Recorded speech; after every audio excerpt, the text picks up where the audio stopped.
knows about second breakfast, Pip. What about the Levinses? Luncheon, afternoon tea, dinner, supper. He knows about them.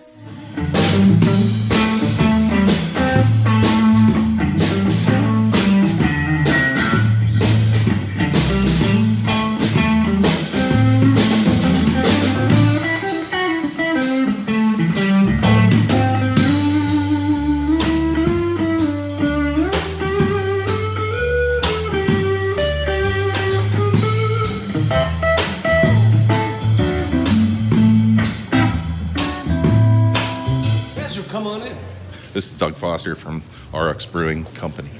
So this is our brew and production floor. Yeah. Everything here to my right is the hot side. Everything over here to my left is the cold side. So the hot side's where the brewing happens, and the cold side's where the fermentation happens. So we're mainly a packaging and production brewery, but we also have a tasting room where people can come in and try some beer and hang out for a little bit, listen to some great music. Over here to my left again, this is the hot liquor tank. It's filled with hot water. We heat that up. So what we're going to do with that hot water is then infuse it into these two kettles, the mash tun and the lauter tun, that are filled with grain. In this case, millet, quinoa, and buckwheat.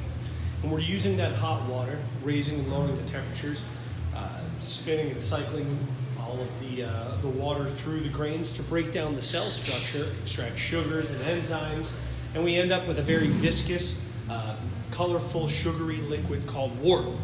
How long does that take? Well, kind of depends. That part's probably about 4 hours to process. Oh, okay.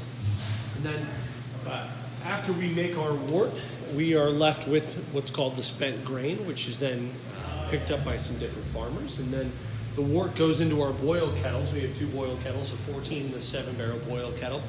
And we fire that up. There's steam heat, so it gives you a really nice even heat. And once you get a really rollicking boil, we start adding hops and different spices, anything that the recipe calls for. And we boil for about an hour typically, and boils off excess water. We're left with wort that has now been boiled, hopped, and spiced.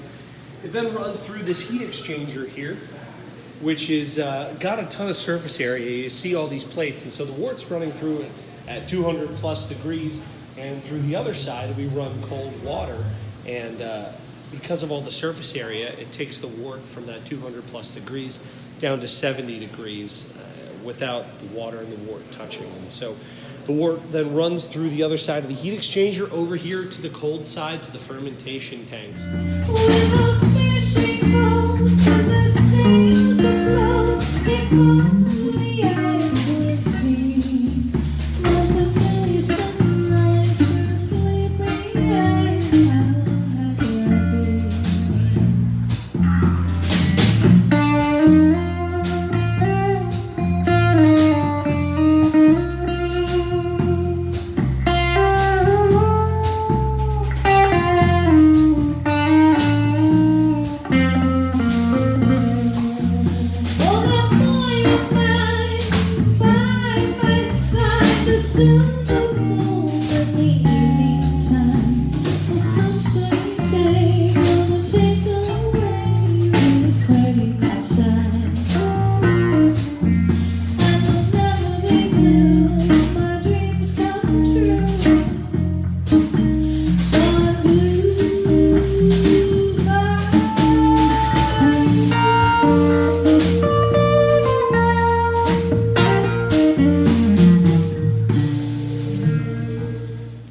Once we fill up the tank with wort, we pitch our yeast, and that's when it officially becomes beer.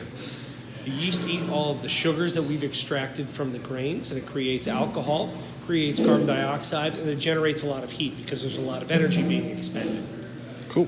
Everything over here is glycol jacketed, so it keeps it at a very ambient temperature, so the yeast do exactly what we want them to do. It ferments for 7 to 10 days, and then we cold crash it, meaning we drop the temp in the tanks. All the yeast falls out, and it conditions for another 10 days to 2 weeks. And so at this point, we can add in any additional hops or steep any cacao or fruit or anything that we want post-fermentation to help add additional character to the beer. Cool. Once it's been here, depending on the style, we either run it through the filter or transition it to a larger tank. Are each of these tanks for a different type of beer? Exactly. And so the hot side, the brewing part of the process takes about 8 hours. The fermentation side takes about 3 weeks. The Okay. Fermentation and Do cold these have pressure. anything in them now? So 4 of the tanks are full. We just emptied a ton of them. That's So, cool. and by emptying them, we can then keg it or can the beer. And so the any bottleneck in the process comes here, because the more tanks or the bigger tanks you have, the more beer you can brew or the more variety that you can. Are there different types of beer that take longer? In There are. these? So like a lager, for example, uses a different style of yeast and takes longer. And depending on the style of beer or the region that it's from or the type of yeast you're using, sometimes it takes additional time to condition. So, and you're a gluten-free brewery. This is a gluten-free building. What grains work best for you? So everything we brew is from millet and quinoa. Those are the primary grains that we brew with. So all of our ingredients are sourced 100% gluten-free. All of our malts come from Grouse Malting Company in Fort Collins, Colorado. Brew over 20 different styles of different roasts of naturally gluten-free malts, which is really important to us. We brew beer we hope everybody can enjoy, but if you're medically required to follow a gluten-free diet, everything we brew is safe for you. So even the employee lunches have to be gluten-free. Once the ingredients come in, they're sent out for independent testing to make sure that nothing tests above 5 parts per million, which is the lowest that we can possibly test for as far as gluten and cross-contamination. That's great. Then everything is milled, brewed, and packaged here on site in our dedicated facility. We typically can from this giant 14-barrel unit tank here. So when it's done fermenting and conditioning and carbonating, we transfer it over to this tank, and then from here, we'll actually start canning the beer. We can 4 styles currently: our blonde ale, session IPA, amber, and porter. Cool. So everything gets run here to the canning machine, and then we load it up, and it rinses the cans, and then fills them with CO2, and then backfills it with beer, and then puts the lid on, seals it, seams it, and we're ready to That's go. great. Where can people find you on social media? So we're active at Aurochs Brewing on Instagram and Twitter, and at Aurochs Brewing Company on Facebook, and then we have a website, www.aurochsbrewing.com. Awesome. All right, thanks, Doug. Yeah, thank you. You tonight, I can't wait till the morning has come. And I know now the time is just right. Straight into my arms you will come. And when you come, my heart will be waiting to make sure that you're never alone. There and then all my dreams will come true, dear. There and then I will make you my own. And every time